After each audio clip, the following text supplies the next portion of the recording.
Hola, mucho gusto de vernos otra vez. Hoy vamos a platicar con dos personas que a mí me encantan. Bueno, es la primera vez que platico con la doctora Laura, pero me encanta todo lo que hace, todo el tema que va a platicar, porque aparte es algo que yo me encanta, que lo viví, que lo vivo actualmente y que se me hace, que son estas cosas como el bambú, ¿no? No vemos los beneficios hasta después, pero que es muy importante platicarlo por todos lados porque tenemos que volverlo otra vez normal, lo tenemos que volver otra vez común y no como algo alternativo o algo hippie o algo, pues ahora sí que involucionado, sino que realmente como que tenemos que volver a lo básico en todos sentidos, porque ya vemos que como estamos ahorita, pues no nos está yendo nada bien como especie, ¿no? Entonces, esa es la idea de estar aquí hoy platicando con Laura, que ahorita nos va a platicar un poquito de su trayectoria, de lo que está haciendo. Y también está Vanina, que a mí me encanta, que la han de conocer, doctora de Duerme tu Hannibal. Si no la conocen, síganla, porque a mí me encanta todo lo que comparte de crianza, su libro La Revolución de la Crianza. Me encanta cómo da un enfoque muy sencillo y muy directo de esta parte que todos nos preguntamos de, ay, ¿lo estoy haciendo bien o no?, de la maternidad. En lo personal, a mí me ha dado muchas consultas y dudas que tengo respecto a la crianza, el respeto en la disciplina y toda esta parte. Entonces, muchísimas gracias, Vani y Lau, por estar aquí platicando de temas normales para volverlos más normales. Un placer, gracias a vos. Pues buenísimo, Lau, ¿nos puedes platicar un poquito de qué estás haciendo ahorita, cómo lo estás haciendo, cuál es tu objetivo, los cursos y así, por favor? Sí, bueno, yo soy médica obstetra y ginecóloga. Bueno, me formé en el hospital público acá en Argentina y ahora me volqué al ámbito privado. Acompaño mamás y bueno, también mujeres en la previa a ser mamás como ginecóloga. Para ayudarlas y acompañarlas en esto de lo que es el parto humanizado, que acá en Argentina hace relativamente poco fue ley y se puede exigir. Bueno, y además damos charlas con Bani, justamente preparando a las mamás para esto, ¿no? Porque hay un montón de cosas que el miedo, la ansiedad, el desconocimiento no colaboran para que el proceso sea natural y sea algo lindo y agradable para la mujer. Si bien obviamente que hay dolor y todo eso es algo hermoso. Y bueno, obviamente que todo esto, miedo, ansiedad y todo eso está ayudado un poco por el imaginario social y las creencias que tenemos como sociedad en el ámbito médico y todas esas cuestiones. Buenísimo. Oye, Lau, ¿y qué es lo que más te has topado? Ahorita vamos a platicar de qué es un nacimiento humanizado, pero antes de que empezáramos la grabación, Mani comentaba de cómo en México somos el primer lugar en cesáreas. ¿Qué es lo que más te has topado tú? O sea, ¿qué es la creencia que las mujeres compartimos, como ahorita decías, el miedo, pero cuál es la creencia base de este miedo que todas compartimos, ¿no? O sea, cuando vamos y buscamos un procedimiento que no es pues el natural, ¿verdad? Sí. Y yo creo que uno es el dolor y el miedo a no poder básicamente tolerarlo como para llegar a parir por vía vaginal. Ese es uno. Y después también esta creencia que está instalada un poco en la sociedad de que la cesárea es mejor, porque es más segura, porque es todo controlado, porque se hace programado, porque uno no corre riesgos. Está muy arraigado. De hecho, en la sociedad médica argentina, por lo menos, cuando una mujer tiene 2 cesáreas anteriores, es como, si bien no hay trabajos que lo avalen, es como que está estipulado que no puede intentar un parto vaginal y la OMS no dice eso, por ejemplo. Pero acá es como que por ejemplo, eso es una creencia que está sumamente arraigada. Hay muy pocos médicos que intentan un parto vaginal después de 2 cesáreas anteriores y están catalogados como decías antes, como locos, sí, también hippies y un montón de cuestiones, médicos peligrosos. Hay muchos médicos que les bloquean la entrada a ciertos sanatorios por este motivo. Entonces, digamos, socialmente también hay un tema en torno a eso. Sí, entonces, ¿qué es lo que escuchamos por todos lados? Un parto humanizado. Obviamente esto siempre quitando la culpa de en medio, ¿no? Porque luego estas pláticas le escucha a alguien que tuvo una cesárea y que a lo mejor sí fue necesaria o a lo mejor le dijeron que era necesaria y la verdad es que en ese momento no te vas a poner a cuestionar, ¿verdad? Al médico. Que en esos momentos a mí me preguntan, entonces, ¿qué harías? Yo, por lo regular, recomiendo irte con un médico que sabes, o sea, el médico, por ejemplo, con el que yo voy, sabes que si te dice que es cesárea, de verdad es cesárea. Y lo sabes por sus, o sea, por todas las, no sé, si ves todos los números de partos que ha tenido versus cesáreas, pues obviamente sabes que es súper pro parto, que él ve algo tan natural y ve el proceso, o sea, no te ve como enferma, todo lo ve, hasta él te dice de que no tienes que venir todos los meses, no tienes que, o sea, lo ve tan natural y relajado, y entonces sabes que, bueno, ahí puedes confiar, pero ¿qué? O sea, ¿por qué? A lo que me refiero es a que cuando escuchamos parto humanizado, ¿qué es lo que estamos hablando quitándonos esta culpa si es que tuvimos o no tuvimos cesárea? ¿De qué estamos hablando con el parto humanizado? En realidad, parto humanizado, que se usa, acá en Argentina por lo menos se usa como sinónimo del parto respetado, pero es como, a mí me resulta un poco violento exigir un parto respetado porque me parece que es algo que debería ser así. En realidad es respetar básicamente los deseos de la mujer.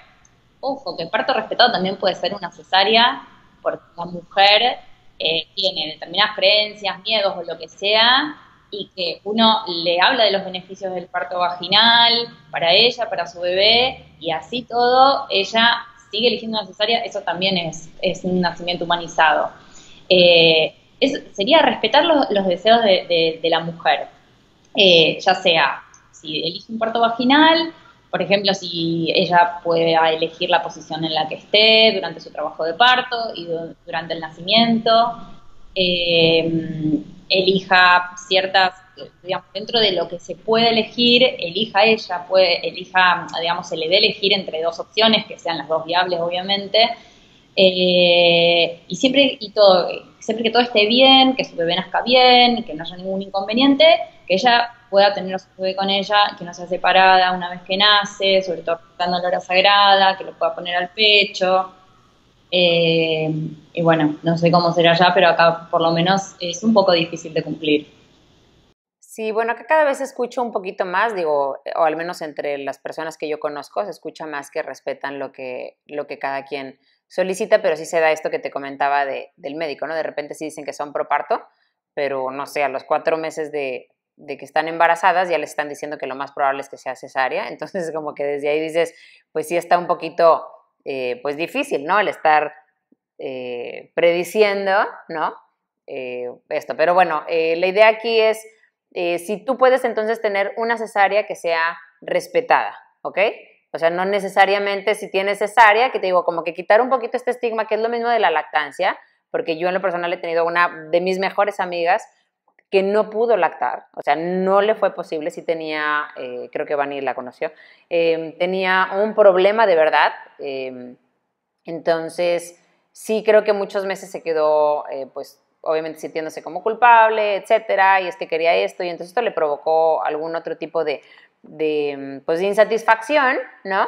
Que yo creo que cuando vemos que es cesárea, pero se puede respetada, o sea, yo sí he escuchado de muchas cesáreas también que se pueden respetar cuando de verdad dices, oye, tiene un mioma, oye, tiene esto, oye, tiene, o sea, algún tipo de impedimento real, entonces también se puede, igual pasa con lo de la lactancia, ¿no? Que mencionabas, entonces se puede ser como quiera, algo humanizado y respetado con los deseos de la madre, que es como quien dice la protagonista. Y entonces, ¿por qué nos perdimos en esto, Lau? O sea, ¿a qué hora nos alejamos tanto o qué pasó que ahora es como la primera opción? Y yo creo que un poco la profesión médica lentamente a lo largo de los siglos fue como llevando un poco a esto, un poco a que, digamos, se dejó de adoptar la posición, que las antiguas civilizaciones que adoptaban la posición en cuclillas o vertical para parir, de a poco, por un tema de comodidad del médico, se fue adoptando la posición recostada de la mujer, Bueno, y todo así, yo creo que fue lentamente hasta llegar ahora que es como que ya está estipulado este modelo de que obviamente que en algunas situaciones pueden ocurrir inconvenientes, ya sea en un parto como en una cesárea, pero a veces por temas legales los médicos muchas veces prefieren esto de hacer una cesárea programada, no tener ningún tipo digamos,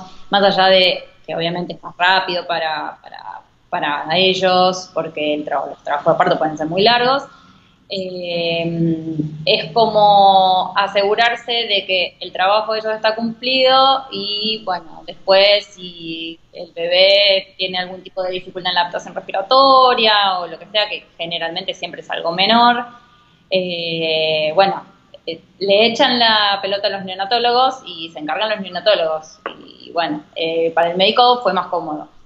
Pero yo creo que es un poco esta medicalización de la medicina, que todo hay que medicar, a que también obviamente tendrá que ver la industria farmacológica, creo yo, en todo esto de, digamos, como dejar de lado lo más natural y medicalizar todo y hacer todo más intervenido. Yo creo que es eso. Un poco lo que decías, Vale, antes de que nos conectáramos, de que empezáramos a grabar, esto de tener el control, que pareciera que la tecnificación del nacimiento nos permite tener el control, y eso es mejor. Y eso también le da tranquilidad a las madres, porque no, lo que me dice el médico, entonces si el médico dice que salte por la ventana, salto, como entregarle como toda el poder, y por supuesto que nos apoyamos en ellos porque, digamos, conocen del procedimiento y son quienes nos están acompañando, pero que las mujeres también puedan adoptar un rol decisivo, que puedan preguntarle a sus médicos cómo trabajan, cuánto tiempo las van a esperar, como cosas que hoy todavía parece que no preguntamos nada. Estamos tanto bajo el mandato, ¿no?, de que el médico es el que sabe y yo no sé, entonces me entrego, que una vez habla con alguna que otra mamá, que la mamá pregunta y uno empieza como a entusiasmarse creyendo que, cada vez más mujeres, y después nos bajan como de un plumazo, porque uno empieza a ver que en realidad son pocas todavía las mujeres que se informan, que preguntan, que se animan incluso a cambiar de profesional avanzado el embarazo, si se daban dando cuenta, como decías recién tú, que al 4.º mes ya le están diciendo, y seguramente sea una cesárea. Bueno, son pocas las que dicen, bueno, no es lo que yo quiero y no estoy enferma, entonces puedo buscar otra opinión y, bueno, tomar un poco, ¿no?, las riendas de su embarazo y de su parto. Me parece eso también, que seguimos bajo este modelo de yo no sé nada, entonces no puedo preguntar porque le va a parecer una pavada, también eso, ¿no? La vergüenza preguntarle una estupidez al médico y que el médico me diga, ¡ay, qué estupidez! Sí. Entonces le pregunto, y si no me lo dijo, bueno, será que todavía no es importante, entonces espero a la siguiente consulta, y así van pasando los meses y llegamos a la semana 38, y como que una es como una situación como un poco de indefensión, me parece, de las mujeres. Que bueno, ojalá que más médicos como lo está haciendo Laura, que han como abierto un poco el corazón, diría, primero, y después como las ganas de practicar la medicina desde otro lugar. Necesitamos más de eso, ¿no? Sí, de acuerdo. Cuando yo iba a tener a mi hijo grande, mi primer bebé, primero fui con un médico que bueno, él era mi ginecólogo antes de embarazarme, y yo le tenía mucha estima, la verdad, porque como yo batallé mucho para embarazarme la primera vez, entonces pues él me escuchaba y entonces él me revisaba, no sé, o sea, como que para mí fue algo muy, muy bonito, o sea, para nosotros sentíamos que era como que nuestro tío, la verdad, tanto Mauricio como yo, y nos encantaba y era súper abierto y todo, pero cuando me embarazo, al segundo mes, él me dice, de segundo mes, o sea, todavía ni siquiera tenía placenta, y me dijo que lo más probable es que yo fuera a hacer cesárea. Y yo, pero, wow, o sea, pero ahorita, y me dice, sí, porque yo creo que a lo mejor vas a tener placenta previa, y bueno, y me empezó a decir una serie de cosas que yo... clarividente. Pero yo en ese momento yo no entendía que estaba... porque yo tenía una semana que había tenido algún tipo de manchado, y entonces él me empezó a decir todo esto, y él ya sabía que yo lo quería tener pues en agua, y que yo quería sin intervención y sin medicamentos, o sea, etcétera. Y entonces ese día fue lo primero que me dijo, y me dijo, así que yo que tú mejor me voy quitando de esa idea. Me dice, porque aparte es súper antihigiénica, es súper peligrosa, es súper tal, bueno, y me dijo muchísimas cosas. Y yo me acuerdo que ese día salí de ahí bastante desmotivada, y porque mi primer pensamiento era, oye, una ilusión tan grande y no va a poder ser como yo la quiero hacer, ¿verdad? O sea, es como, y yo entonces, ¿cómo? Entonces, ¿pero por qué? Vamos, y obviamente si se tuviera que hacer así, pues, qué bueno, ¿no? Bendita cesárea, pero si no, yo decía, pero es que no entiendo, o sea, no me queda claro. Y entonces busqué obviamente otra opinión.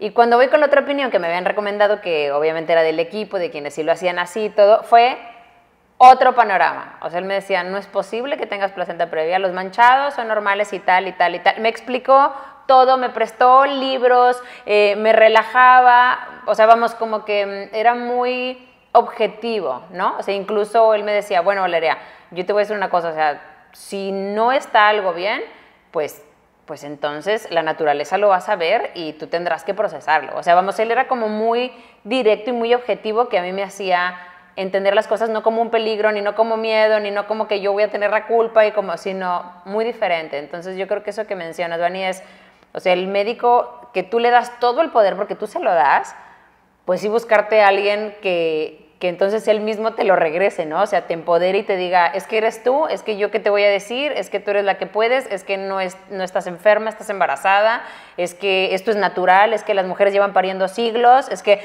Entonces él me decía todo esto y yo decía, pues sí, ¿verdad? O sea, tiene todo el sentido que me relaje, porque pues no soy ni la primera, ni la última, ni mucho menos. Entonces está bien padre cuando el mismo médico te regresa a ti lo que tú eres, o sea, incluso en el momento del parto, súper relajado, tranquilo, si pasan 4 o 5 horas, vamos, porque lo disfrutaba él, o sea, él disfrutaba porque platicaba con la doula y platicaba con el pediatra y como se llevaban de mucho tiempo y padrísimo, o sea, lo ve algo como natural. Entonces yo creo que como dice Laura y como lo hace Laura y como lo hace este médico y como cada vez escuchan más, lo que necesitamos es, pues sí, médicos que nos empoderen, ¿no? Como mujeres. Y entonces, ok, ya viendo qué se necesita, ¿qué otras alternativas hay? O si tú dices, oye, llego al hospital y me puedo encontrar con médicos que piensen que obviamente la cesárea es lo mejor, porque como les comentaba, incluso en mi familia están 100% convencidos que la cesárea es lo mejor. ¿Qué otras alternativas tenemos?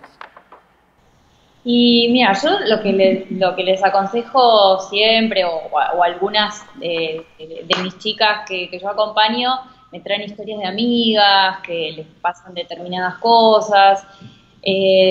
Yo siempre lo que les digo es como decía Vani antes, o sea, es súper importante el momento previo, el embarazo. Son 9 meses, supongamos 8 desde que uno se entera, y hay tiempo como para buscar a alguien que realmente uno confíe.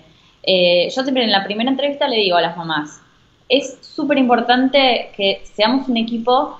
En ese momento todos los que estamos ahí, papá, mamá, partera, yo, y que todo fluya y que tengamos una relación de confianza y que nos conozcamos bien, porque es muy importante eso, sobre todo para la contención de la mujer, para esto, disminuir la ansiedad, disminuir el miedo, y así es como terminan pudiendo. Esto que tienen por ahí tanto miedo, que yo noto que tienen tanto miedo a no poder, a no aguantar, hace un montón de miedos.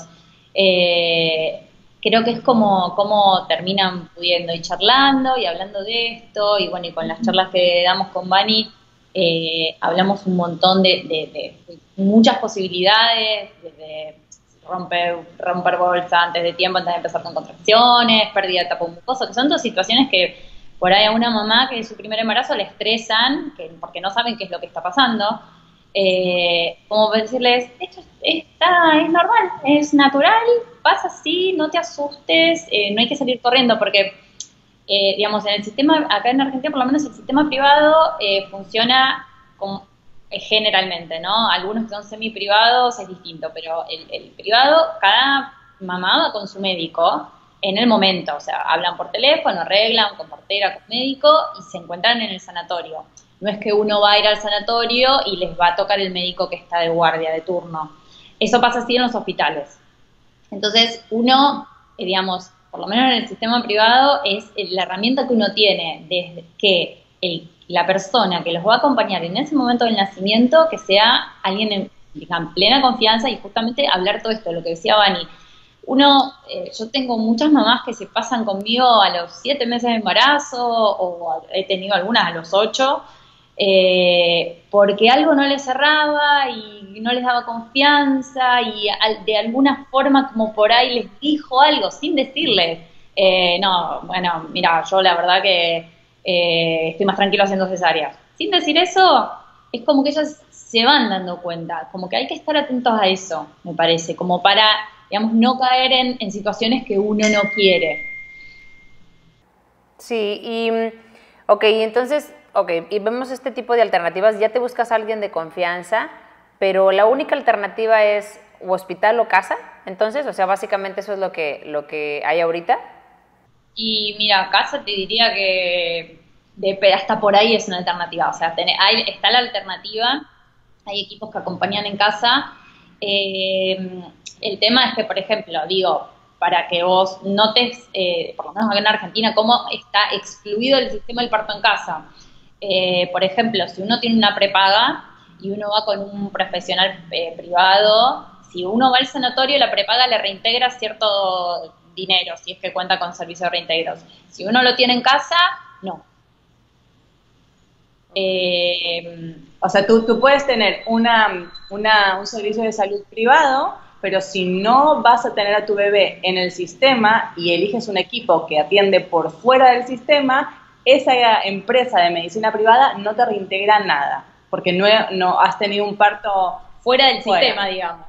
No importa que haya sido con un médico, con su matrícula, que no es un médico que se ha recibido en la universidad igual que el otro, no importa. Como no fue dentro del sistema, lo pagaste y no, aunque pagues aparte tu servicio de medicina privada. Y otra cosa que tiene muy difícil acá el parto en casa es el tema de la movilidad ante cualquier urgencia o emergencia. Como no es un sistema que esté avalado por el Estado, ni por el sistema de salud, ni nada, es como que uno se tiene que valer de sus propios medios en caso de una emergencia y de tener que trasladarse al sanatorio. Entonces, acá el tránsito está cada vez bastante más pesado, por momentos es insoportable transitar. Imagínate el DF, ¿sí? Porque Buenos Aires es más o menos así. Entonces, es como que a veces puede llegar a ser un riesgo el parto en casa, depende, obviamente que uno no sabe a qué hora se va a desencadenar ni nada por el estilo, teniendo en cuenta las horas pico de tránsito, ¿no? La opción está. Hay profesionales que acompañan partos en casa, eso está, pero, como decía Vani, para la mayoría de la gente no es accesible por un tema de costos. O sea, las opciones son el hospital público, los sanatorios, y no hay otras opciones, no hay casas de parto, no hay intermedios. Ok, la idea aquí sería entonces, te consigues a alguien, o sea, un médico o doctor, doctora, lo que sea, que realmente tú confíes para que tome en cuenta los deseables que tú tienes para tu proceso y entonces te ayude en los que se puedan, ¿no? Esa sería la idea. Yo sí conozco muchos países, como mencionaba hace rato, de primer mundo, incluso en Estados Unidos hay muchas casas de parto, donde van y los tienen en agua, vamos, como que sí funciona este esquema ya. Como yo les comentaba, mi primer hijo nació en un lugar más o menos así, que sí era clínica, pero no tenía regulaciones hospitalarias, sino que, pues digamos que era como un híbrido, ¿no? Y entonces estaba ideal, de hecho aquí se hacían muchísimos, todos los partos en agua casi se hacían ahí, y te sentías pues básicamente como en tu casa, porque era algo similar, pero tenías todo el equipo, dado el caso, ¿no? que se presentara.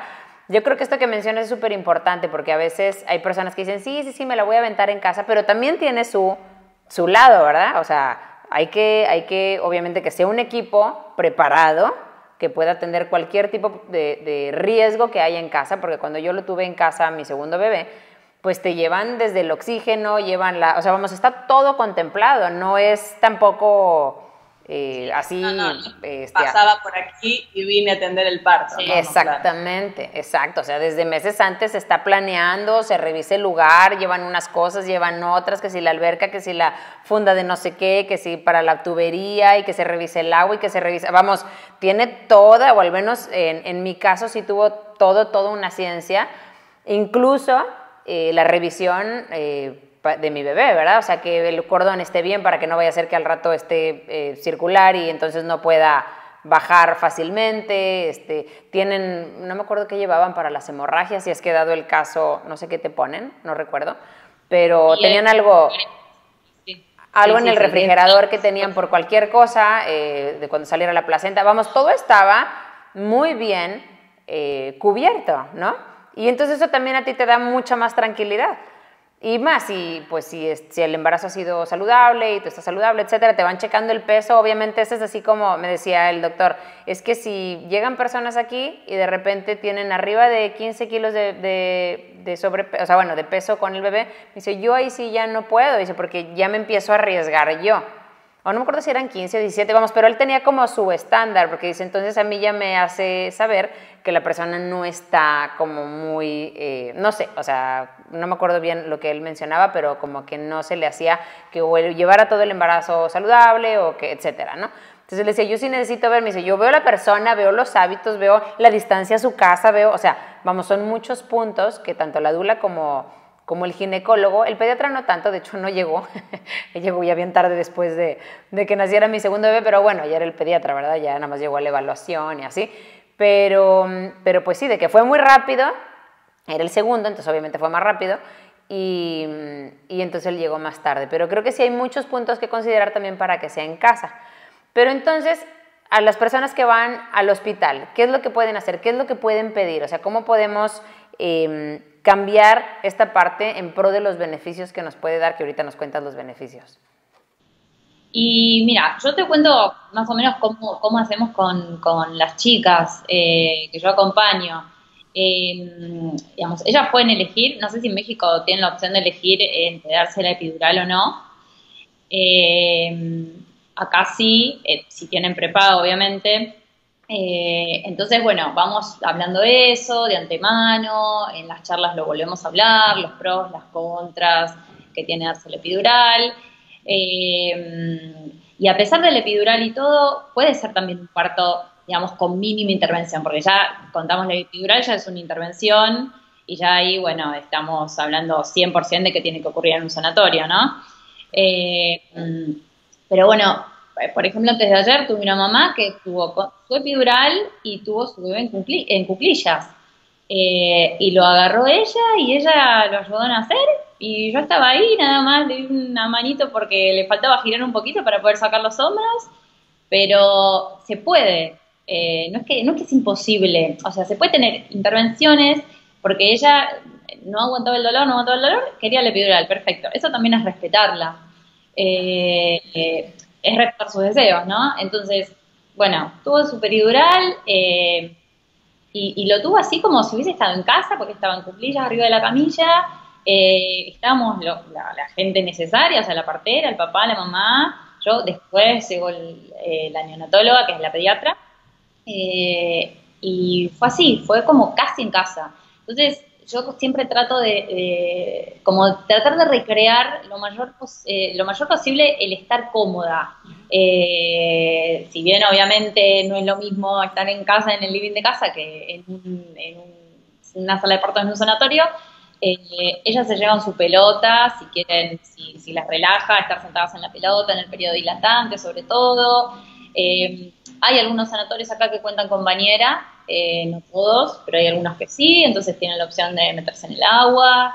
Y bueno, y tratamos de hacerlo todo lo más acorde a lo que ellas quieren y necesitan y lo más natural posible también, como bueno, por ejemplo, esto de las charlas, bueno, sabés que la peridural puede llevar a traer aparejada más intervenciones, porque es una intervención y ya es como frenar el proceso natural del cuerpo, entonces puede requerir más intervención de parte nuestra. Pero ellas van y la eligen sabiendo eso, que eso me parece importante también.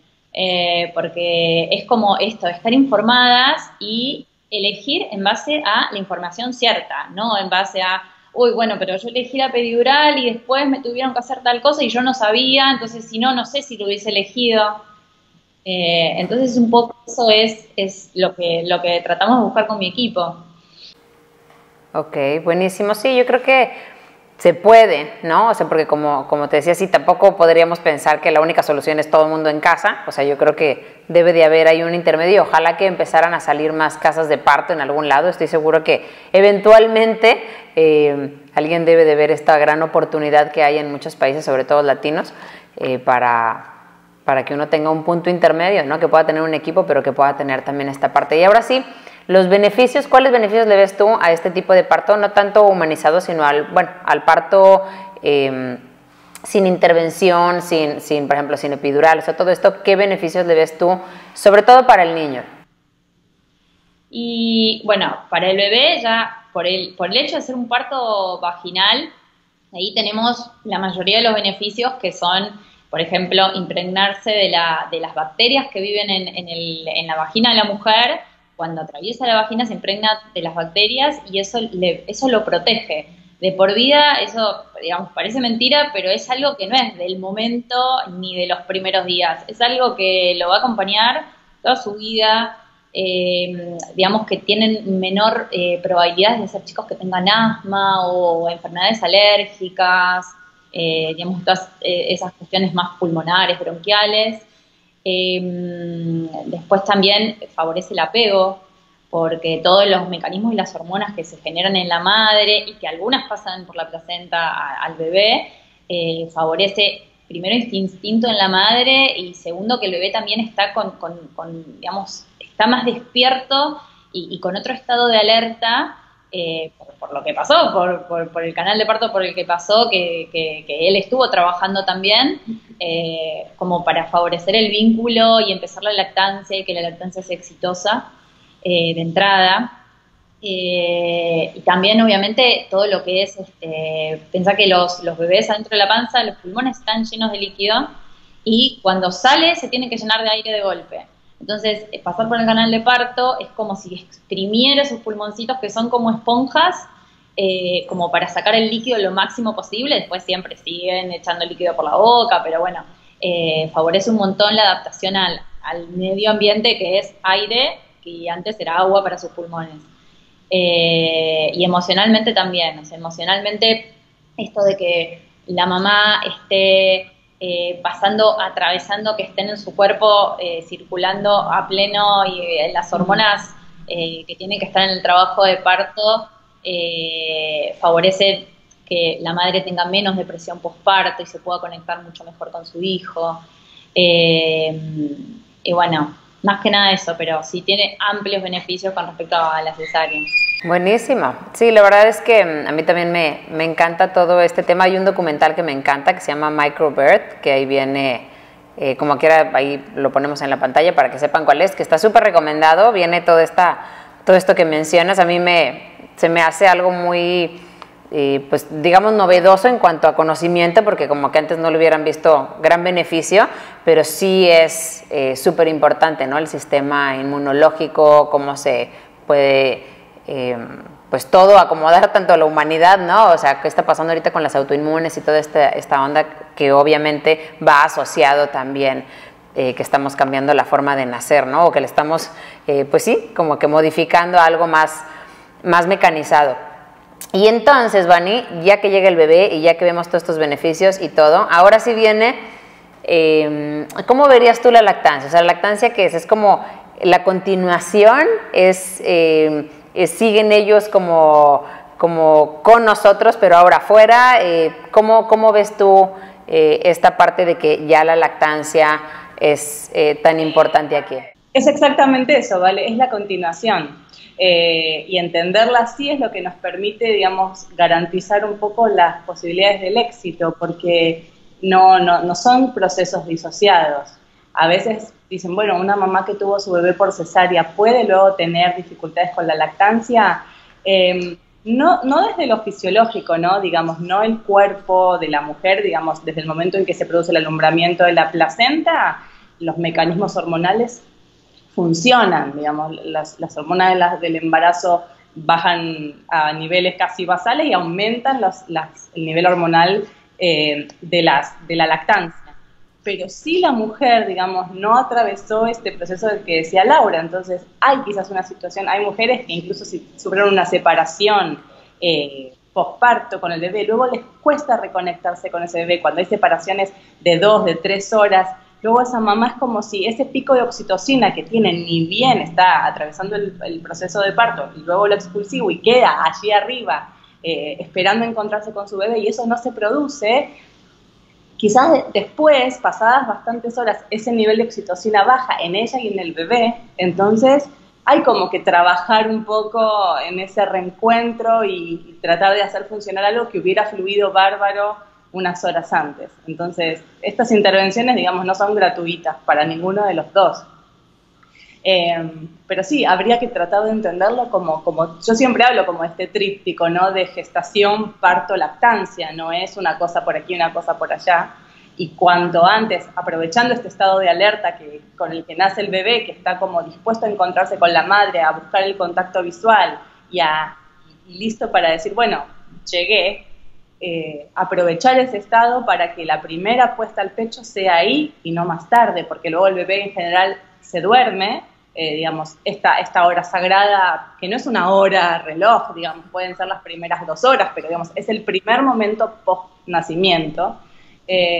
El bebé es como que se le apagan un poco como esas luces encendidas con las que nace. Entonces después hay que remontar eso y quizás cuesta trabajo. Y me pasa en la práctica, ¿no? Que varias mujeres que han tenido problemas para que el bebé se agarre del pecho, cuando uno pregunta cuándo fue el primer encuentro del bebé con la teta, fue pasada esta primera hora o 2 horas post-nacimiento. Entonces, uno empieza a ver que evidentemente sí hay algo que entorpece el proceso cuando hay una separación. Y a veces las separaciones no son por causas, digamos, de salud, ¿no? Digamos, si un bebé necesita asistencia o si la madre necesita asistencia, bueno, primero va a estar eso. Pero a veces son por meros protocolos. Me ha pasado a mí con mi primera hija, ¿no? Que nació en una institución. Y nada, nos desencontramos dentro del sanatorio y fue un parto, o sea, ni siquiera es que fue una cesárea y entonces yo me estaba recuperando de que si la anestesia, fue un parto, pero así todo tardaron en traérmela porque yo fui a la sala mi marido se volvió a la sala de preparto, yo me fui a la habitación donde estuvimos hasta que nos fuimos a casa y ella la mandaron aquí le dicen nursery, allá creo que le dicen salanido o sanacuna. Sí, el cunero. Es como el parking lot de los bebés, ¿no? Sí. Entonces, es algo que para mí es como imperdonable, porque digo, no había una razón de salud en ninguna de las dos, ni en ella ni en mí, que ameritara una separación, y sin embargo la hubo. Entonces, esto pasa, y digamos, tenemos que generar conciencia. Si el sistema todavía no está preparado para que esto deje de pasar, bueno, en tanto las madres y las familias empiecen a exigirlo, bueno, algún día va a tener que adaptarse, ¿no? Por la demanda del público, no va a quedar otra. Pero sí, debería tratarse como una continuación de la lactancia, porque lo es. Sí, sí. Digamos, de hecho se está empezando a hablar del concepto de gestación mamaria. Es como que venimos de una gestación intrauterina y continuamos con una gestación mamaria, porque estas bacterias que el bebé recibió al pasar por el canal vaginal, las recibió, digamos, por la parte de afuera de su cuerpo. Entra, obviamente, digamos, por lo que son la boca, la nariz, pero luego, digamos, a lo que es el tracto gastrointestinal, lo colonizan las bacterias del calostro. Entonces necesitamos que ese bebé esté como protegido por todas partes. Y eso se lo va a brindar un nacimiento por la vía vaginal y la lactancia materna, que es como lo más fácil, no hay que pagarlo, no es que podemos acceder a algunas y otras no, está al alcance de todos porque es para lo que estamos diseñados. Y de nuevo, la idea no es generarle una culpa ni un sentimiento incómodo a nadie que nos esté escuchando y que haya tenido un nacimiento por cesárea. Si el nacimiento fue por cesárea porque era necesaria, la verdad que hay que agradecer. A mí la cesárea como cirugía me parece una maravilla que exista, pero no que hablemos en Argentina, estamos hablando del 60% en el sector privado de cesáreas, cuando la OMS habla de que no debería superar entre el 10 o el 15, entonces hay algo ahí que no está cuajando bien. Y alguien tiene que darse cuenta de eso, porque es como muy evidente.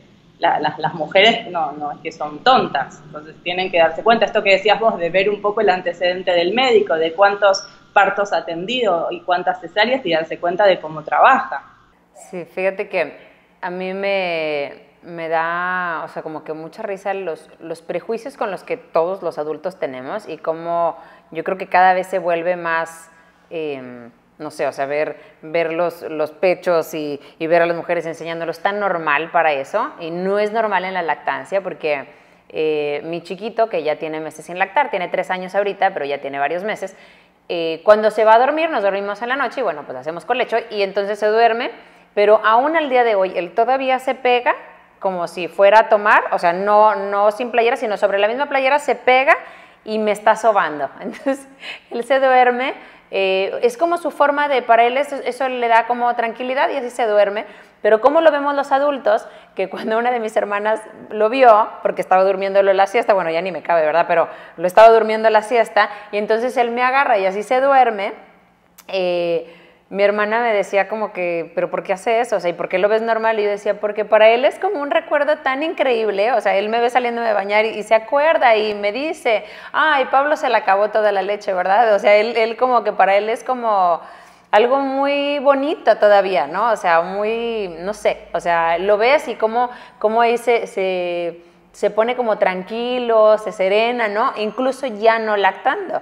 Entonces, para ellos es lo máximo, ¿no? Una amiga decía, es que parece que están adictos, o sea, quieren cada hora y media, porque todavía ya con él, ¿te acuerdas? Que 1 año y medio todavía quería cada hora y media, y me dice, es que es como adicción para ellos. Digo, pues es que imagínate lo que han de sentir. Entonces, se han de sentir pues protegidos, rico, cobijados, con algo que sabe rico, digo, así como si te estuvieras comiendo tú un pastel. Entonces imagínate todo lo que ellos sienten, pues obviamente les va a encantar y van a pedir lo más que puedan, ¿no? Y pues tú feliz de que aparte, pues todo lo que están recibiendo, como dices, es una super vacuna, o sea, es de las primeras vacunas, aparte de lo que mencionaba Lau del parto vaginal, o sea, es una super vacuna para ellos, para su salud futura, o sea, punto, eso ya no se lo quitas, pero con nada, ¿no?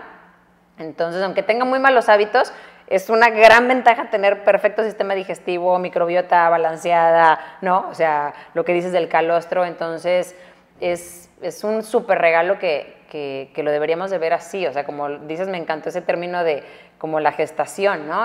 Todavía extrauterina, creo que mencionaste, se oye el seguimiento, que es lo que te quiero preguntar, ¿por qué lo vemos como opción? O sea, ¿por qué vemos opcional la lactancia? ¿Por qué decimos o esto? Cuando realmente debería de ser únicamente la lactancia como una parte, ¿no? O sea, como una parte del proceso, que decías como el tríptico o la trilogía esta de gestación, parto, lactancia. ¿Por qué lo vemos así? Bah, qué gran pregunta. Primero, uno lo ve en los primeros días cuando los bebés están todavía internados, que a veces cuando se presenta alguna dificultad con la lactancia y no hay ni personal calificado ni idóneo para acompañar esa dificultad, que quizás es fácilmente resolvible, pero bueno, hay que estar y observar y entender, explicarle a la mamá lo que puede hacer, darle herramientas. Cuando no hay todo eso y un bebé está de pronto perdiendo más peso del que le podemos permitir perder, que son alrededor del 10% los primeros 3 días de vida, la primera opción en general es empezar a complementar con leche de fórmula. Es un tema, digamos, es casi un protocolo, porque no sabemos de lactancia, porque no hay quien esté mirando a esa dupla madre-bebé como para ver bien qué es lo que no está funcionando bien, conocer bien los antecedentes de la salud de la madre, como para ver si hay algo que puede estar fallando en la lactancia, porque ni siquiera sabemos bien por qué una madre puede llegar a tener problemas de producción de leche. No sabemos. Por las dudas le ponemos la fórmula al bebé y después, bueno, que la madre cuando se vaya a su casa, yo como hospital me quedo tranquila de que el bebé está comiendo. Claro. Y después cuando la madre vaya a su casa, que vea cómo lo resuelve, si se contacta con una consultora de lactancia o no, o sigue con la con el biberón. Es sacarse el problema encima, claro, como la cesárea. Tengo el problema encima. Aquí hay que darle el alta y yo tengo que asegurarme que este bebé se vaya ya aumentando de peso. Entonces, bueno, ya está, nos sacamos así el problema. Y bueno, Y también, bueno, la madre llega a su casa y si no tiene mínimamente, o se hace una amiga que le diga, a mí me pasó algo parecido, mira, contactá con esta persona, o que le derive algún dato que la pueda ayudar para revertir esta situación de lactancia mixta, ¿no? Que ya arrancó en los primeros días de vida del bebé. La mamá va a terminar yendo con su pediatra, ¿no? Porque el bebé empieza a tener los controles pediátricos, y si el pediatra ahí no está muy entrenado en temas de lactancia, tampoco la va a poder ayudar. Entonces, hay un tema de capacitación del equipo de salud que acompaña desde el nacimiento hasta el seguimiento posterior del bebé. Si ahí fallamos, falla. ¿Qué es lo que pasa? En Argentina, y es un resultado que se termina extrapolando al resto de, digamos, de los países occidentales, la mayoría, más del 90% de los bebés inician la lactancia materna, pero hacia el 6º mes, que es el periodo de supuesta lactancia materna exclusiva, está llegando alrededor del 33% de los bebés. Es decir, es muy baja la tasa de lactancia, aún hoy con medios que difunden, con la información que está circulando, con las redes sociales, con políticas del gobierno que intentan promover la lactancia y así todo, fíjate qué baja es la tasa. Entonces nos falta, la verdad, que muchísimo todavía, muchísimo. Creo que pasa por la capacitación primero, y porque, bueno, más madres puedan acceder a la información. Estas charlas que damos con Laura un poco tratan de cubrir esa falencia, que la madre llegue al momento del nacimiento sabiendo un poco qué esperar de los primeros días, cómo va a ser el encuentro con su bebé, qué es lo normal y qué no es lo normal, porque a veces por entender cosas como normales terminamos equivocándonos y poniendo en peligro a un bebé. Esto de entender, no sé, que la lactancia al principio va a tener que doler un poco y es normal que te duela, y resulta que la madre termina con los pezones lastimados, y entonces eso ya le quita un poco las ganas de amamantar. Amamantar con los pezones lastimados es horrible, y uno lo hace demasiadas veces por día para tener que someterse a eso, es como una tortura. Entonces, eso también, la autoestima de la madre, el dolor físico, tener que, digamos, cuidar de un bebé 24 horas y sentirse así, pero porque desde en el hospital ya le habían dicho, y bueno, un poco te va a doler, como normalizar ese dolor, bueno, ya es como un camino de partida un poco complicado. Bueno, todo parte por la mala información y formación que tienen los profesionales en lactancia. ¿Y sabes qué, Vale? La lactancia no enriquece a nadie. Nadie se va a hacer millonario por la lactancia. Entonces, bueno, ahí tenemos un problema, no es un negocio, ¿sí? La leche de fórmula es un gran negocio, enorme. Y acá entra la industria nueva. Y bueno, y sí. Entonces, yo no sé si es una opción, pero que termina siendo la opción por un tema, digamos, de falta de apoyo, de falta de información, sí. Sí. Creo que no son muchísimas las mujeres que dicen yo no quiero amamantar, como desde antes, ¿no? Desde cuando el bebé o está en la panza, en la panza todavía, o cuando nace. Creo que las mujeres en realidad tienden a desear amamantar, como que hay una cuestión, digamos, natural de tratar de, digamos, de vincularse con la cría, de proteger a la cría. Creo que eso debiera fluir. Y después me meto en un terreno un poco más pantanoso, pensando que si una mujer no desea amamantar, bueno, habría que entender un poco cuál es la historia de esa mujer, ¿no? No decir, bueno, listo, si no quiere amamantar, que no amamante. Sí, obviamente que está en todo su derecho, es su libertad de elección, pero no me parece que sea algo para normalizarlo. Una mujer que diga, yo no quiero amamantar, y yo le invitaría a indagar por qué no quiere amamantar. ¿Qué le genera como ese rechazo? O sea, ¿qué le pasa con eso? No simplemente decir, bueno, no importa, acá está el biberón, ya está. Claro, sí, es un tema ahí. Yo me acuerdo cuando tuve yo a mi primer bebé, nadie me sabía ayudar. Nadie. Si yo le preguntaba a mi mamá, pues no, yo lacté 2 meses o 3 meses, le preguntaba a mi suegra y me decía yo no lacté nada, y le preguntabas a la tía y no, yo nunca lacté. Sobre todo yo creo que la generación de mi mamá y mis tías, era cuando fue un boom la fórmula, ¿no? Era hasta como nice, ¿no? Era como de estrato, ¿no? El que utilizaran fórmula, la verdad. Fue cuando salieron los pañales ¿cómo se llaman? Los Desechables. desechables. Entonces, era como, no sé, como de moda. Entonces, nadie me sabía decir a mí tampoco, porque igual yo así me sentía, o sea, yo nunca investigué ni leí de la lactancia en el embarazo, porque pues yo pensé que era algo normal, o sea, que ya iba a saber yo exactamente cómo hacerlo, no sé. Nunca lo leí. Cuando nace, pues no sabía nada. De verdad, para mí fue así como, ¿y entonces qué hago? O sea, ¿quién me dice? ¿A qué hora? ¿Cómo? Sí, no, y el pediatra, aunque es proparto y todo, y que todo fue maravilloso, pues él sí me decía, vete a un club de lactancia. ¿Yo qué te puedo decir? O sea, yo lo único que te puedo decir es que es lo mejor, pero no te puedo ayudar con si te duele, si tomó, si se agarró. O sea, él no sabía. O sea, de verdad, no. O sea, no. Y lo aceptaba. O sea, él me decía, no, vete con la dula, tienen clubes de lactancia, vete allá. Y entonces iba al club de lactancia y de verdad es la mejor recomendación que puedo darle a una mamá, que sea la primera vez que lacte. O sea el primero, segundo, lo que sea, pero que sea la primera vez que lacte, porque allá veías que todas sufríamos igual de si comió o no comió, si le doy o no le doy. O sea, todas teníamos como el mismo cuestionamiento interno todo el tiempo.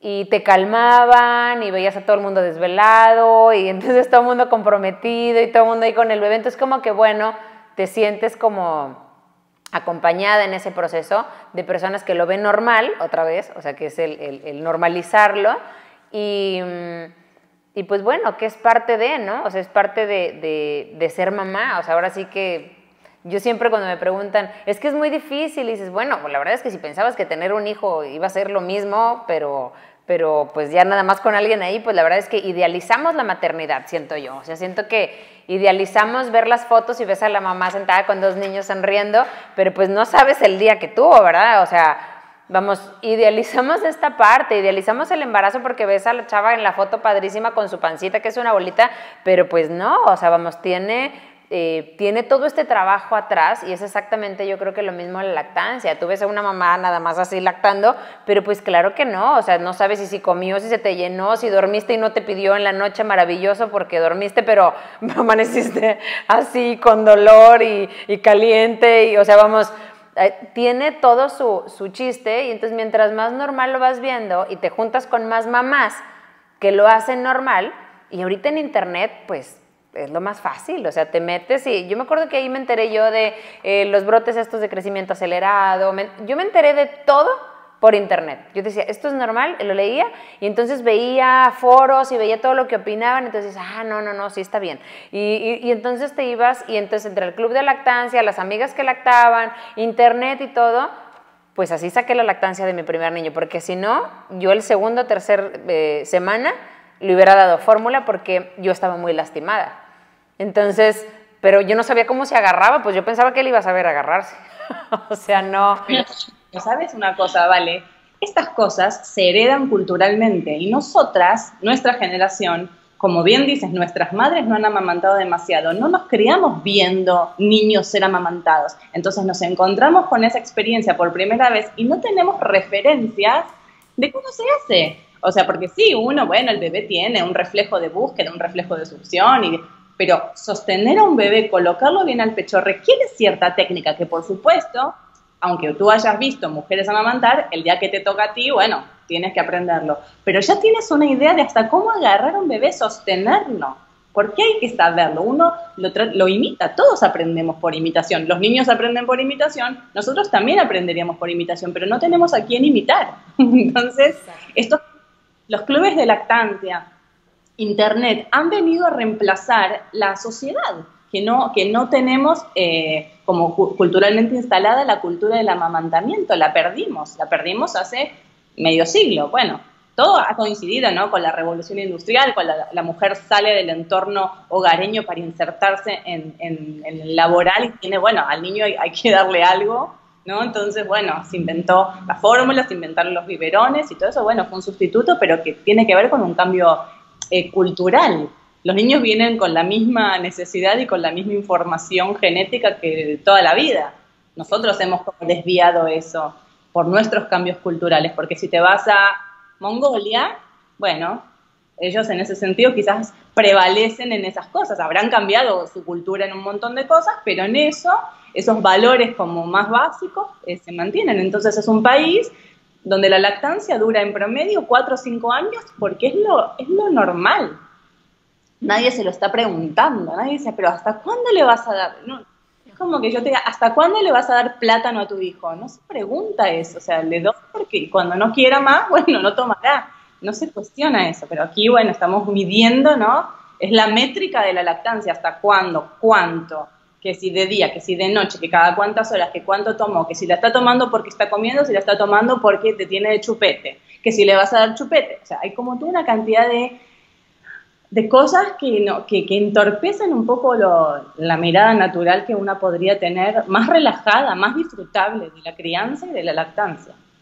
Sí, totalmente. Yo creo que este punto de cómo imitan, a mí me da mucha risa. Un día estaba viendo algún estudio que estaban haciendo y entonces por sociedad le decían a un niño de 5 o 6 años, le vas a dar de comer a este bebé. Y entonces veías que la mayor parte de los niños iban por un biberón y se lo daban al bebé, era lo que habían visto. Y muy pocos agarraban al bebé y se lo pegaban, ¿no? Entonces te dabas cuenta de qué sociedad era o de qué país y cómo era la cultura, porque pues los que veían normal, pues el niño va a comer y entonces hacían como que estaban amamantando al bebé y los otros pues le daban el biberón, ¿no? O sea, es como ellos van imitando y como dices, pues si no tienes a quién imitar, pues entonces ahí es como que dices, sí, esto es lo mejor, pero no tengo ni idea de cómo se hace. Y si lo escuchas llorar, y pues todas sabemos que, sobre todo con el primero, cuando llora, pues estás apenas como sabiendo qué está pasando y ves que algo lo calma, no, bueno, pues ya estás del otro lado, ¿verdad? Dices, oye, esto lo calma, yo duermo, él como quiera come, ahora sí ya está subiendo de peso. Yo creo que eso es tremendo, ¿no? El que buscamos el peso. Y qué chistoso, de chiquitos queremos que suban mucho y de grandes queremos que bajen. O sea, es como, o sea, sí, está como rarísimo, ¿no? O sea, de chiquitos queremos que coman mucho y que se coman todo y que coman más, y de grandes queremos aprender a dejar de comer tanto. Entonces, todo está como muy volteado, ¿no? O sea, tenemos como toda la realidad volteada. Es algo como incongruente que si ya cuando lo ves hacia atrás dices, oye, pero todo tiene un sentido, ¿no? O sea, yo creo que ese es el que veía ahorita con Lau, que dice que parece como si fuéramos hacia atrás, pero no es hacia atrás. O sea, ¿a dónde nos llevaría, Vani, una sociedad que lo artificial lo ve natural y no viceversa? Bueno, un poco yo sigo viendo que la sociedad va camino de eso, porque ya te cuento que la lactancia, en tanto avanzan los meses, va cayendo cada vez más. Imagínate la madre ya reincorporada al trabajo, que lo ve mucho más difícil el poder sostener la lactancia, mucho más si está en etapa de lactancia exclusiva. Nadie la sabe asesorar sobre, bueno, cómo podría ser, porque es un gran trabajo lograrlo, pero se puede. Entonces, al día de hoy creo que todavía estamos parados en ese nivel más de lo artificial, como algo que, bueno, a ti te criaron con la leche de fórmula y ahí estás, bastante sana, bastante linda, entonces no hay tanto problema. Y lo seguimos pensando así. Entonces, de a poco esto se está como buscando revertir, pero imagínate que, no sé, la Liga de la Leche se creó en los años 80. Entonces, desde ahí, de a poquito, pequeñas células de mujeres trataron de ir apoyando a otras mujeres, pero fíjate dónde estamos y cómo sigue siendo un nivel de lactancia bastante bajo. Entonces, creo que lo artificial por ahora nos sigue un poco prevaleciendo, lamentablemente, ¿no? No quiero ser pesimista, pero la verdad que lo veo así. Yo creo que también el uso de todo, cómo estamos tecnológicamente a nivel mundial, y la inmediatez de todo, y tener todo ya, y tener todo fácil, la comida congelada, ya prefabricada, que uno saca el freezer, pone en el horno y ya tiene toda la cena. Y todas esas cuestiones también tienen que ver con todo esto de, por ejemplo, yo no quiero bancarme el dolor de un parto, o no quiero bancarme el sufrimiento en el sentido de, bueno, por ahí, digamos, la demanda que tiene un bebé, el dolor que puede producir tener los pezones lastimados. No, yo no me quiero bancar esto, y hay una solución fácil para esto, que es la leche de fórmula, sí, o que me hagan una cesárea. Entonces yo también creo que tiene que ver un poco con lo que pasa a nivel mundial, con la tecnología y todo esto de la inmediatez y la ansiedad que tenemos todos encima, y de tener todo al alcance de la mano y fácil, que creo que se traslada por ahí en estas cosas. Así que bueno, poco a poco se está intentando como volver un poco a las raíces, o por lo menos, bueno, intentamos. Sí. Pero sí, de hecho, tener a un bebé implica como cambiar de frecuencia, ¿no? Es como son otros tiempos, otra cosa, y uno viene con ese acelere de la vida normal, porque incluso en el embarazo las mujeres en general trabajan hasta el último minuto posible, como que no van conectando con esto que va a venir. Entonces, claro, capaz se encuentran después con que tienen que bajar muchas revoluciones juntas y no se encuentran consigo mismas entre lo que implica el puerperio, ¿no? Y estar en casa, por ahí mujeres que han estado siempre afuera de casa trabajando, yendo, viniendo, y ahora estar en casa, con un cuerpo que no reconozco, con un bebé que me demanda todo el tiempo literalmente.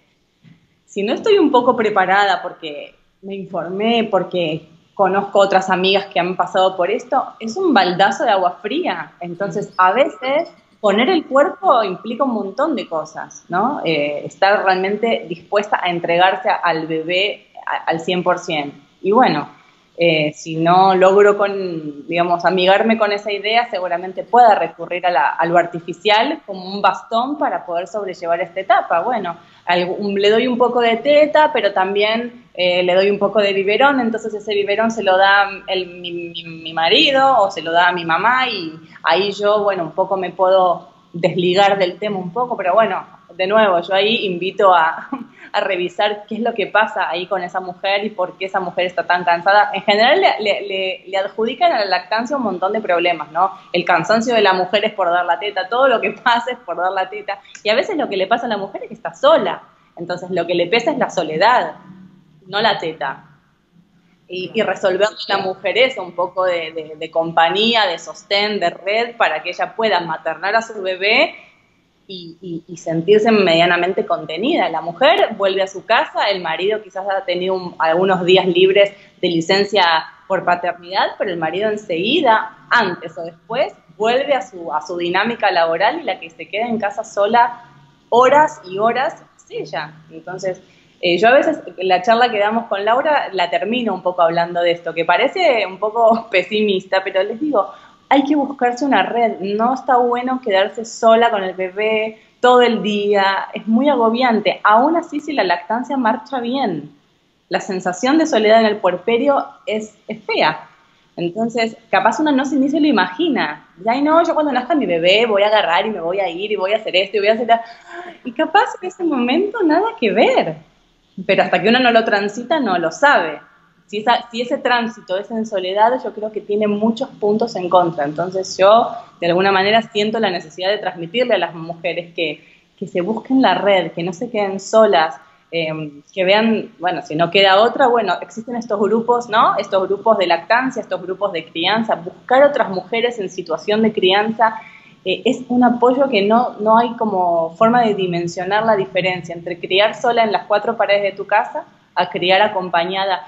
Lamentablemente no tanto de los papás, porque los papás salen, vuelven al mundo real, pero las mujeres no tan pronto. Entonces, tener a alguien que acompañe eso no tiene precio. No habiéndolo atravesado, una podría decir, bueno, qué exagerada, bueno, todo el mundo tiene bebés y todo el mundo, pero cuando lo estamos transitando es un mundo, eso. Oye, es que antes estábamos en comunidad, ¿no? Antes, yo creo que todo va ligado, bueno, como sabes, me encanta el tema de educación y bueno, mis hijos hacen, pues mira, ya no sé si es homeschooling o qué hacen, pero yo soy la responsable de su educación y ellos siempre están con niños que también son como, bueno, más bien son homeschoolers o algunos son unschoolers, pero están 3 horas jugando aquí, 4 horas, 4 días a la semana, 3 horas o 4 horas jugando aquí en lo que yo trabajo. Y entonces están con un guía y juegan y todo, y está muy padre aquí en mis oficinas, por eso de repente se oyen gritos y todo, pero allá abajo. Y bueno, adecuamos todo el lugar para que estuviera así. Pero ¿a qué voy con esto? Que antes no necesitabas ni siquiera esto, ¿no? O sea, antes me refiero de la revolución industrial, antes de las escuelas y esto, porque era bien normal en comunidad, ¿no? O sea, tenías comunidad, habían más mujeres, hermanas, primas, o la cuñada, o la vecina, o las que vivían cerca. Incluso cuando yo era niña, pues bueno, en la misma colonia todos los niños salíamos a jugar al parque. O sea, no tenías ni que llevarte con nadie ni nada, porque ya sabías que lo ibas a ver ahí en la tarde. Eran más tus amigos ellos que los de la escuela, ¿no? O sea, eran con los que pues te aventabas en la bici, vamos, yo me acuerdo que nada más mi mamá me decía que no obscurezca, por favor. Yo no me imagino decirle eso a mis hijos ahorita. O sea, no, claro que no, pobrecitos, porque ahorita los estás checando todo, porque pues bueno, la situación cambió. Y no ha pasado tanto tiempo, ¿vale? No es que estamos hablando de... Fueron hace 30 años. Sí. ¿Está bien? No hace tanto. No, Pero para bueno, nada. esa realidad nos toca ahora. En tu época no había internet, no había celulares, no había nada, entonces estabas más conectado con otras cosas. Hoy, esta tecnificación de la vida, bueno, en la crianza a ver, nos juega a favor para la soledad, porque esto que has encontrado, yo en su momento con mi primera hija me hice de un grupo que después los llevamos a la vida real, pero las conocí virtualmente. Había mamás incluso de otros países y algunas aquí de Buenos Aires con las que nos pudimos conocer, pero fui a buscar afuera algo que no tenía quizás en mi entorno directo, a mis amigas que eran más, no encontraba un poco el eco de lo que yo necesitaba y lo fui a buscar a otro lado. Por eso insisto en que si no lo tienen, lo busquen, porque está ahí.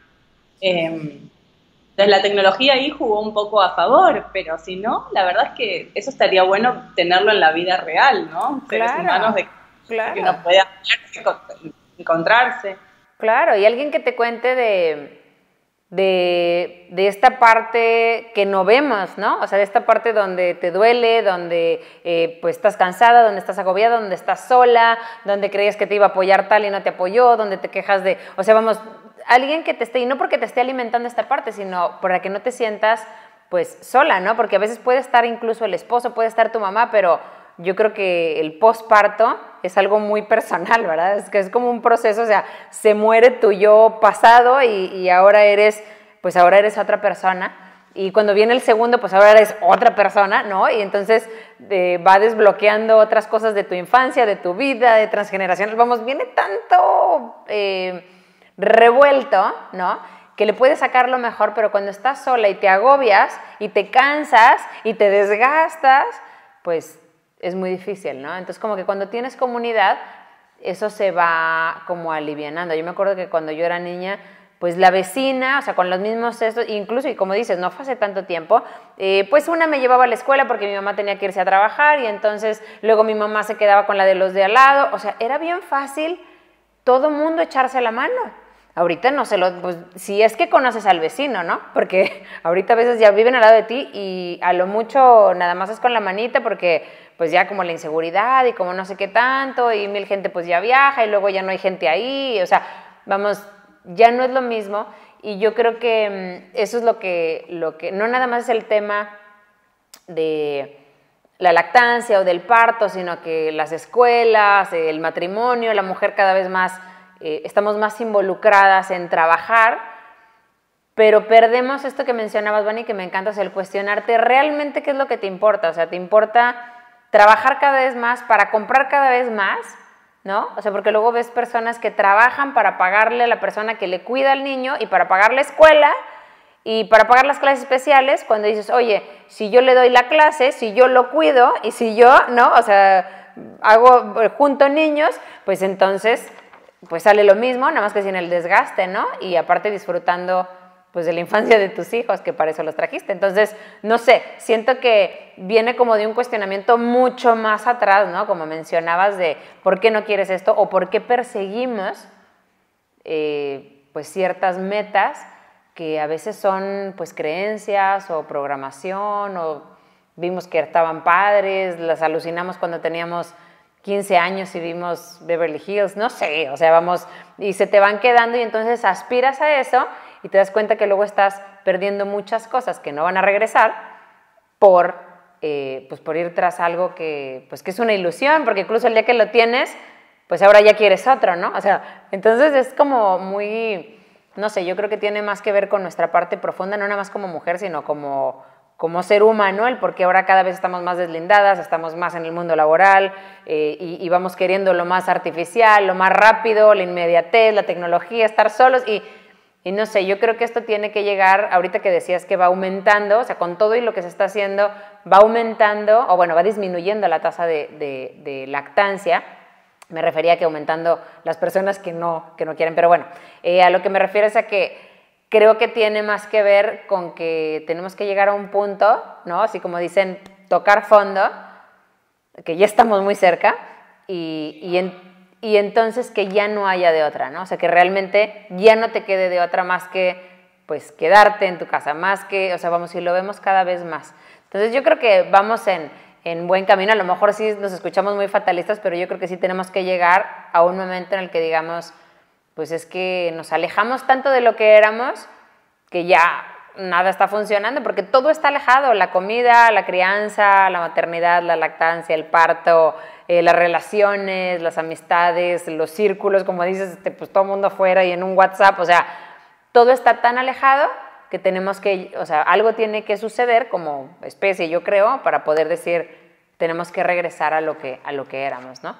Pero pues yo creo que los niños son, son parte de este gran cambio que tiene que suceder y me encanta realmente el poder platicar con personas como ustedes, porque yo creo que vamos, más que compartiendo lactancia o hábitos o no sé, parto humanizado y así, vamos compartiendo conciencia, ¿no? Que al final, cuando creamos conciencia en un tema, de repente todos los demás temas nos empiezan a hacer sentido y entonces empiezas como a seguir compartiendo conciencia y creo que esa es pues la receta, ¿no? Que tenemos que seguir para ir haciendo pues verdaderos cambios en todos aspectos de la sociedad. Pero muchísimas gracias por estar aquí. ¿Nos pueden compartir dónde las pueden encontrar? Por ejemplo, Lau, alguna página, algo que puedas recomendarnos para buscarte. Sí, tengo página de Facebook que es doctora Laura Langdon, en Instagram también, en realidad no es doctora, es DRA, que es la abreviación, Laura Langdon, y Langdon, ojo que se escribe con G entre la N y la D. y también página web www.doctoralauralangdon.com. Perfecto. Y Vani, duérmete, Hannibal. ¿Qué más? ¿Tu libro sí, dónde, Vani? ¿Tu libro dónde? Y mi libro lo encuentran en todas las librerías bueno, en Argentina, está en todo el país. Lamentablemente el libro físico por ahora queda aquí, así que me escriben de un montón de países preguntándome de Ecuador, de México, de Costa Rica, de Chile, pero bueno, para esos países solamente estaba disponible la versión en ebook, pero que también la pueden adquirir y bueno, seguimos ahí con Duérmete Hannibal. Y con Laura haciendo algunos talleres que ojalá crezcan y podamos seguir llevándole el mensaje a cada vez a más mujeres. No tenemos todavía la forma de hacerlo online porque también nos pasa esto, que cuando ven la difusión del taller quieren sumarse de otros países y todavía no lo hemos implementado, pero bueno, ojalá pronto lo hagamos para que nos puedan seguir desde otros puntos del planeta. Buenísimo, pues muchísimas gracias. Gracias por el espacio. Gracias, besito y bueno, nos vemos como quiera en otra de estas entrevistas tan interesantes para ver y para seguir compartiendo conciencia. Muchas gracias.